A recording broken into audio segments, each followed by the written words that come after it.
بسم اللہ الرحمن الرحیم۔ السلام علیکم دوستو، آج ایک نئے ویڈیو کے ساتھ نئے ٹاپک کے ساتھ آپ کے ساتھ بات کریں گے۔ دوستو آج کا ہمارا ٹاپک فیمیل کے لیے ہے، تو چلیے دوستو ویڈیو سٹارٹ کرتے ہیں۔ آج اس ویڈیو میں ہم یہ ڈسکس کریں گے کہ فیمیل میں ویجائنل ڈسچارج کیا ہوتا ہے، کیوں ہوتا ہے، اور کیا وہ نارمل بھی ہو سکتا ہے، اور کب وہ ایب نارمل ہوتا ہے، اور اس کی ریزن کیا کیا ہو سکتی ہے، اور آپ کو کبھی لائف میں کسی ٹائم پہ یہ انفیکشن ہوا ہے کہ نہیں، اور نیکسٹ ٹائم وہ نہ ہو تو اس کے بچاؤ کے لیے آپ کیا کیا کر سکتے ہیں۔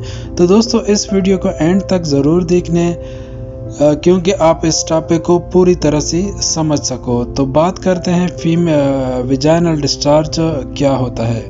ویجائنل ڈسچارج ایک فلوئڈ یعنی لیکوڈ جو ہے وہ ویجائنا میں سے ایکسپیل آؤٹ ہوتا ہے، اور یہ بنتا ہے موسٹلی پانی سے، میوکس سے، اور کچھ سیلز ہے جو ویجائنا کے اور سروکس کے یعنی بچہدانی کے منہ سے ایکسپیل آؤٹ ہوتے ہیں۔ سیل سے اور کچھ بیکٹیریا جو کہ نارملی پریزنٹ ہوتے ہیں ویجائنا میں، ویجائنا کے پی ایچ کو مینٹین کرنے کے لیے اور نارمل ہیلتھی ویجائنا کو بنا کے رکھنے کے لیے، اور کچھ بیکٹیریا بھی پریزنٹ ہوتے ہیں۔ تو نیکسٹ کویسچن جو ہمارے دماغ میں آتا ہے کہ کیا یہ ویجائنل ڈسچارج نارمل بھی ہوتا ہے؟ تو ویجائنل ڈسچارج بالکل نارمل بھی ہو سکتا ہے۔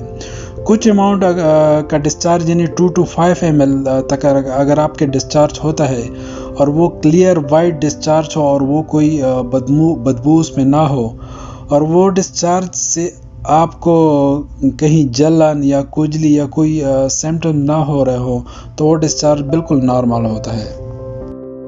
تو ویجائنل ڈسچارج جو ہے وہ نارمل ڈسچارج ہے۔ وہ ٹائم کے ساتھ ساتھ ہر وومن میں ویری کر سکتا ہے، یعنی ہر وومن میں الگ الگ ہو سکتا ہے۔ کچھ سمے پہ جیسا کہ پریگننسی میں، یا آپ کا ایگ ریلیز ہوا ہو اوویلیشن کے ٹائم میں، یا پھر آپ کوئی ٹیبلٹ لے رہے ہو، تو ان سب کنڈیشن میں نارمل ڈسچارج بھی زیادہ ہو سکتا ہے۔ تو ایسا ضروری نہیں ہے کہ آپ کو بہت زیادہ ڈسچارج ہو رہا ہو اور وہ ہمیشہ ہی ایب نارمل ہو۔ کچھ کنڈیشن ایسی ہے جس میں نارملی ویجائنل ڈسچارج کی تعداد بڑھ جاتی ہے۔ تو دوستو اب بات کریں گے کہ ایب نارمل ڈسچارج کیا ہوتا ہے اور کس طرح ہوتا ہے۔ ویجائنل ڈسچارج ایب نارمل تب ہوتا ہے جب ان میں سے کوئی کنڈیشن آپ میں پریزنٹ ہوتی ہے، جیسا کہ آپ کو ڈسچارج کے ساتھ ساتھ آپ کے ویجائنل ایریا پہ ریڈنس ہوتی ہے، اور ایچنگ بھی ہوتی رہتی ہے، اور جلن بھی آپ محسوس کرتے ہو۔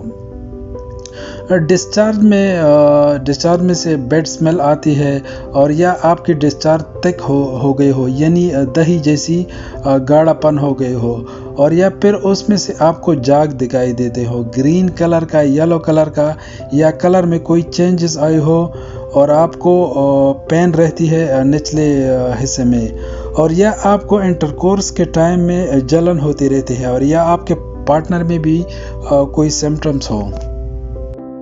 آپ کے پارٹنر کو بھی انٹرکورس کے بعد اس کے پرائیویٹ پارٹس پہ جلن محسوس ہونا یا کٹس لگ جاتے ہیں، تو ڈسچارج ایب نارمل ہو سکتا ہے۔ اور آپ کو ڈسچارج کے ساتھ ساتھ فیور بھی ڈیولپ ہوا ہو، اور یا پیشاب میں کوئی پرابلم ہو، یعنی پیشاب میں جلن ہونا اور پیشاب بار بار آنا، اور ایسا کچھ سمپٹمز ڈیولپ ہو رہے ہوں، تو یہ سب انڈیکیٹ کرتے ہیں کہ آپ کا ڈسچارج جو ہے وہ ایب نارمل ڈسچارج ہے۔ تو اب بات کریں گے کہ ایب نارمل ڈسچارج کے کازز کیا ہیں اور کیوں ہوتا ہے۔ تو ان میں سب سے پہلے آتا ہے انفیکشن۔ اگر پورے فیمیل ریپروڈکٹیو میں کبھی بھی اگر انفیکشن ہوا ہو، وہ سروکس میں ہو یا ویجائنا میں ہو، یا آپ کے بچی دانی کے اندر کوئی انفیکشن ہوا ہو، تو آپ کو ایب نارمل ڈسچارج دکھائی دیتا ہے۔ اس کے علاوہ جو آج کل بہت کامن ہے، یعنی آپ ٹیمپون یوز کرتے ہیں، اور یا آپ انٹرکورس کے ٹائم کنڈوم یوز کرتے ہیں، تو ان چیزوں کی وجہ سے بھی آپ کے باڈی کو الرجک ریئیکشن ہو سکتے ہیں، جس کے چلتے آپ کو ڈسچارج بعد میں ڈیولپ ہو سکتے ہیں۔ اس کے علاوہ آپ اپنے کچھ نیا پروڈکٹ یوز کرتے ہیں، یا اپنے صابن کو چینج کرتے ہیں، یا پھر ویجائنل ہائیجین کے لیے کوئی پروڈکٹ چینج کرتے ہیں، اور اس کے بعد آپ کو ڈسچارج ہو رہا ہے، तो ये इंडिकेट करता है कि इसमें से किसी भी प्रोडक्ट से आपको एलर्जी हुई हो, या कुछ कॉमन रीज़न है वेजाइनल डिस्चार्ज के लिए, लेकिन मोस्ट कॉमन जो है वेजाइनल डिस्चार्ज के लिए वो इन्फेक्शन होता है। तो अगला क्वेश्चन माइंड में ये आता है कि क्या आप अपने वेजाइनल डिस्चार्ज को घर में उसका ट्रीटमेंट इलाज कर सकते हैं कि नहीं। तो बीइंग एज एक health care profession, as a pharmacist, मैं आपको ये मशवरा दूंगा कि अगर कभी भी आपको ये प्रॉब्लम हो एबनॉर्मल डिस्चार्ज का, तो लाजिम किसी अच्छे से गायनेकोलॉजिस्ट से ट्रीटमेंट कराइए और उससे चेकअप करवाइए, क्योंकि सारे डिस्चार्ज एक जैसे नहीं होती। ऐसा नहीं है कि एबनॉर्मल डिस्चार्ज के लिए एक ही दवाई आती है और एक ही लाइन ऑफ मैनेजमेंट है और आपको बस यही देना है सारे टाइप ऑफ डिस्चार्ज में। नो, ऐसा बिल्कुल नहीं है। वेजाइनल डिस्चार्ज के डिफरेंट टाइप ऑफ इन्फेक्शन होता है, यानी जो बैक्टीरिया है वो अलग टाइप के डिस्चार्ज होता है। तो फंगल इन्फेक्शन उसमें अलग टाइप का डिस्चार्ज निकलता है। तो सबका मैनेजमेंट अलग अलग होता है। जितनी भी टाइप ऑफ डिस्चार्ज होते हैं तो सबका अलग अलग ट्रीटमेंट होता है और सबके लिए अलग दवाई दी जाती है। अगर आपको फंगल यीस्ट इन्फेक्शन हुआ हो और उसमें आप बैक्टीरियल इन्फेक्शन की दवाई ले रहे हो, तो पहले तो उसका आपको कोई रिज़ल्ट नहीं मिलेगा और इन्फेक्शन भी डे बाय डे इंक्रीज़ होगा और प्रॉब्लम ठीक नहीं होगा और वो बहुत ज़्यादा ख़राब होता जाएगा। तो इसलिए घर में खुद से डिस्चार्ज की ट्रीटमेंट ना करें, क्योंकि आपको इसकी नॉलेज नहीं है। तो इसलिए आप इसको खुद से ठीक करने की कोशिश ना करें और आप अपने डॉक्टर के पास जाएं, वो प्रॉपर एग्ज़ामिन करते हैं। आपको एग्जामिनेशन के बाद आपको बताते हैं कि आपको किस टाइप का डिस्चार्ज का इन्फेक्शन है और उसके अकॉर्डिंगली वो आपको मेडिसिन देते हैं।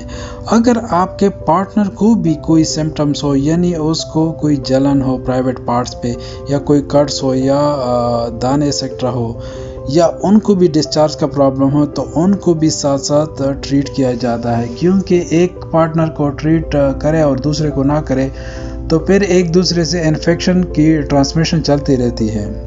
तो इसलिए दोनों को एक साथ ट्रीटमेंट करना चाहिए। तो दोस्तों, ये तो बात हुई नॉर्मल डिस्चार्ज और एबनॉर्मल डिस्चार्ज क्या होता है और एबनॉर्मल डिस्चार्ज के क्या सिम्टम्स होते हैं और क्या एबनॉर्मल डिस्चार्ज को घर पर ठीक कर सकते हैं कि नहीं। तो अब दोस्तों हम बात करेंगे कुछ छोटे छोटे टिप्स मैं आपको बताऊंगा, डेली रूटीन में फॉलो करेंगे तो आपको एबनॉर्मल डिस्चार्ज से आप अपने आप को बचा सकते हैं। तो आप इसको प्रिवेंट कर सकते हैं। और अगर आपको पहले भी डिस्चार्ज का प्रॉब्लम हो चुका है तो आप ज़रूर छोटी छोटी चीज़ों को फॉलो करना चाहिए ताकि आपको नेक्स्ट टाइम ये डिस्चार्ज का प्रॉब्लम ना हो। तो इसमें सबसे पहले आता है कि अगर आपको अपने वेजाइना को बार बार आप वॉश करते हैं और आपको ये आदत है तो उसको आपको बिल्कुल स्टॉप करना चाहिए। क्योंकि जब भी आप जितनी बार आप वेजाइना वॉश करते हो तो और उसके अंदर से आप वॉश करते हो तो नॉर्मल बैक्टीरिया जो ज़रूरी रहती है वेजाइना के पीएच को मेंटेन रखने के लिए, उसको उसकी हेल्थ को मेंटेन रखने के लिए, वो भी उसके साथ वॉश आउट हो जाती है और या फिर उसको प्रोन कर देती है, जो वेजाइना उसको ससेप्टेबल बना देती है एबनॉर्मल बैक्टीरिया के इन्फेक्शन के लिए। दूसरा जो एबनॉर्मल बैक्टीरिया होता है वो इजीली इन्फेक्ट कर देता है वेजाइना को और उसके साथ साथ आपको इन्फेक्शन हो सकता है और एबनॉर्मल डिस्चार्ज हो सकता है। तो आपको दिन में 1 या 2 बार मैक्सिमम सफिशेंट है कि वेजाइनल क्लीन करना चाहिए। जब भी आप क्लीन करें तो उसको आप अपने टॉवल अलग रखें और ये ध्यान रखें कि वो एकदम ड्राई हो और आप उसके साथ इसके अलावा आप टॉयलेट पेपर भी उसका इस्तेमाल भी कर सकते हैं। लेकिन टॉयलेट पेपर आप जो भी टॉयलेट पेपर यूज़ कर रहे हैं वेजाइना को ड्राई करने के लिए वो विदाउट परफ्यूम यूज़ करें, यानी विदाउट परफ्यूम टॉयलेट पेपर या वाइप्स आप यूज़ कर सकते हैं वेजाइना को ड्राई करने के लिए। और जो ड्राई करने का जो प्रोसीजर है, जो तरीका है, वो हमेशा आगे से पीछे तक ड्राई करें, कभी भी पीछे से आगे की तरफ ड्राई ना करें। यानी अगर आप पीछे की तरफ से वाइप्स यूज़ करते हैं तो वॉश पे तो वो उसी जगह पे बैक्टीरिया भी हो सकते हैं और वो ट्रांसफ़र भी हो जाएंगे और उससे वेजाइनल इन्फेक्शन हो सकता है, पेशाब का इन्फेक्शन भी उससे हो सकता है। इसके अलावा जब भी आप वेजाइनल वॉश करते हो तो आपको या तो नॉन सेंट सोप्स यूज़ करना चाहिए, यानी विदाउट परफ्यूम सोप यूज़ करें। इसके अलावा आपको स्प्रे पाउडर एक्सेट्रा अपने वेजाइना के लिए यूज़ नहीं करने चाहिए। जितनी भी परफ्यूम प्रोडक्ट है वो सब आपको अवॉइड करना होंगे। और इसके साथ साथ अगर आप इंटरकोर्स करते हो और उससे पहले और उसके बाद आप वॉश करते हो तो ये एक अच्छी हैबिट है पेशाब के इन्फेक्शन से बचाव के लिए, और आपको वेजाइनल इन्फेक्शन से भी आपको बचाती है। लेकिन जब भी आप वॉश करें तो आप इस बात का ध्यान रखें कि आपको हमेशा अपने प्राइवेट पार्ट्स को लाजिम सुखाना चाहिए, उसको ड्राई करना चाहिए, उसको गीला मत छोड़े। इसके अलावा जब भी आपके पीरियड्स आते हैं तो आपको 3 या 4 घंटे में मैक्सिमम अपने पैड्स को लाजिम चेंज किया करें और 3 या 4 घंटे के बाद अपने पैड्स को लाजिम डिस्पोज करें, क्योंकि लास्ट डे में पीरियड्स के दौरान ये बात कॉमन है कि ब्लीडिंग कम हो जाती है और पीरियड्स के टाइम में वो 1 या 2 पैड्स यूज़ कर लेती है। लेकिन ऐसा नहीं करना चाहिए क्योंकि उसमें थोड़ा भी अमाउंट है और उसको आपको हल्की सी भी ब्लीडिंग हुई हो और आप उस पैड को पूरा दिन यूज़ करते हो तो वो जो ब्लड है पैड में तो वो बैक्टीरिया की ग्रोथ के लिए एक सोर्स बन जाती है और वो वहाँ से फिर बैक्टीरियल इन्फेक्शन हो जाती है और वहाँ पे बैक्टीरियल ग्रोथ भी होती है और फिर आपके वेजाइना में इन्फेक्शन काज कर सकती है। तो इसके अलावा इसलिए आप अपने पैड्स को पीरियड्स के दौरान 3 या 4 घंटे में ज़रूर चेंज किया करें। इसके अलावा आप जब भी वॉश करते हो तो बहुत ज़्यादा गर्म पानी का यूज़ ना करें, वो भी हार्मफुल रहता है।